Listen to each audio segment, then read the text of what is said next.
Beberapa bulan yang lalu, sebelum baptisan, Saudari Zhao Huan tiba di Guangzhou, lalu membuka komputer di ruangan ini. Bekerja untuk Bapak bersama Saudara Sep. Saat itu, Sanlan ada di ruang tamu. Kemudian dia menyalakan pengeras suara. Lalu sekelompok saudari berkumpul di altar untuk berbincang. Membahas Alkitab saja. Berbincang-bincang. Pembicaraannya masuk akal. Pembicaraan kita sangat menyenangkan. Salah satunya adalah Desa, yang berdiskusi dengan sangat baik. Lalu Saudara Sep mengerti. Mereka jelas tidak percaya bahwa Allah membangun Seba.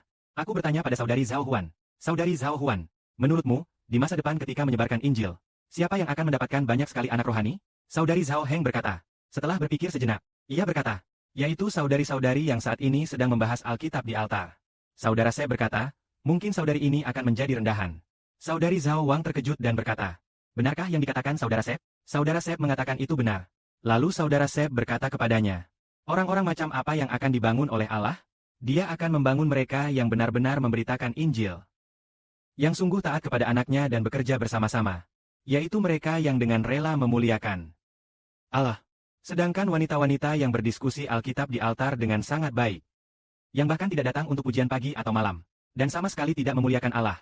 Maka, apakah orang yang dibangun oleh Allah akan mendapat kemuliaan? Tidak akan mendapatkan kemuliaan. Memang, ketika kita mulai memberitakan kebenaran. Saat membagikan di media sosial. Kita mendapati bahwa saudari-saudari itu tidak sama sekali membagikannya di media sosial. Saudara saya berkata, memang, mereka pasti bukan yang dibangun oleh Tuhan. Bagaimanapun juga, saudari-saudari yang sangat rendah hati itu, sungguh rela. Saat saudari mengirim sesuatu di grup, maka segera saja mereka memperbarui status di media sosial. Lalu aku berkata, akankah saudari-saudari ini disaksikan oleh Allah? Pasti, mereka akan dibangun olehnya. Akan dibangun. Tapi sekarang, bukankah Bapak Surgawi telah membangun beberapa saudari? Yang bisa dilihat oleh semua saudara dan saudari yang berkenan? Bapak membangun mereka yang sangat rela memuji Allah. Yang rela bekerja bersama dengan anak Allah. Mereka akan dihormati tinggi.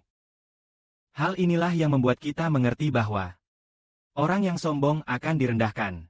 Orang sombong berkata, aku memiliki banyak pengetahuan tentang Alkitab. Dan masa, apa yang dikatakan Saudara Sep itu tidak ada artinya? Omongan Saudara Sep tidak penting. Dia tidak mau mendengarkan. Apa yang dia katakan tidak sesuai dengan Alkitab. Tidak seperti apa yang diajarkan dalam agama yang dulu kita kenal. Saudara Sep berkali-kali berkata. Ibro bersaudara berkata berkali-kali. Agar kita tak ditinggalkan oleh Allah. Memang, jika tidak taat, mari berkumpul bersama saudara dan saudari untuk membaca sebuah kitab, di mana terdapat kisah tentang seorang putri, seorang wanita yang menjadi permaisuri. Namun dia tidak taat. Dan pada akhirnya, posisi permaisuri itu diambil dan dianugerahkan kepada Esther yang taat. Posisi ratu itu direbut dan diberikan kepada Esther yang dikaruniai oleh Sukot. Buku itu disebut Esther. Ratu Vashti yang cantik. Dan disebut sebagai wanita tercantik nomor 1 di Kekaisaran Persia. Sangat mempesona. Raja berkata bahwa Vashti harus berdandan rapi dan mengenakan pakaian permaisuri. Segera tampil dengan memakai pakaian ratu. Namun, Vashti yang sombong itu tidak taat. Vashti tidak taat karena kesombongannya. Wasihti dicabut jabatannya sebagai ratu. Maka kita katakan, awalnya seolah-olah mereka merasa sangat pintar. Sangat mempesona, loh. Mungkin akhirnya tidak dibangun oleh ayah. Sebaliknya malah diruntuhkan.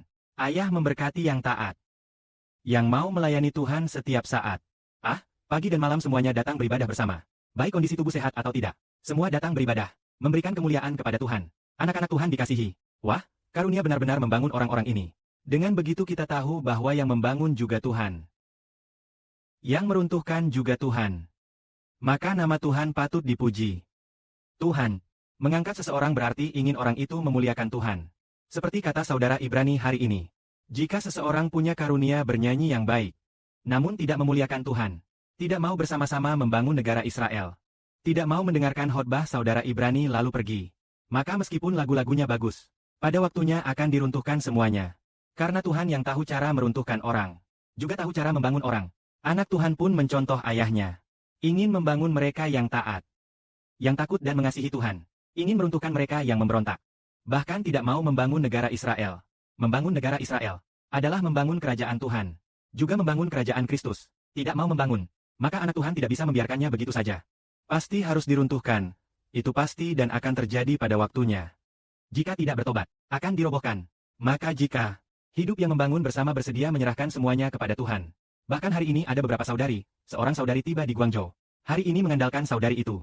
Beberapa saudari menggunakan seluruh tabungannya sendiri untuk membangun negara Israel. Mengabdikan waktu dan masa hidupnya untuk Israel. Bergembira memuji Tuhan bersama di tengah malam. Para saudari itu. Apakah Bapa di surga tidak akan membangun mereka? Saudara Ibrani benar berkata pada saudara-saudari. Bapa di surga ingin membangun saudari-saudari ini. Agar mereka menjadi ibu yang membawa banyak anak. Amin.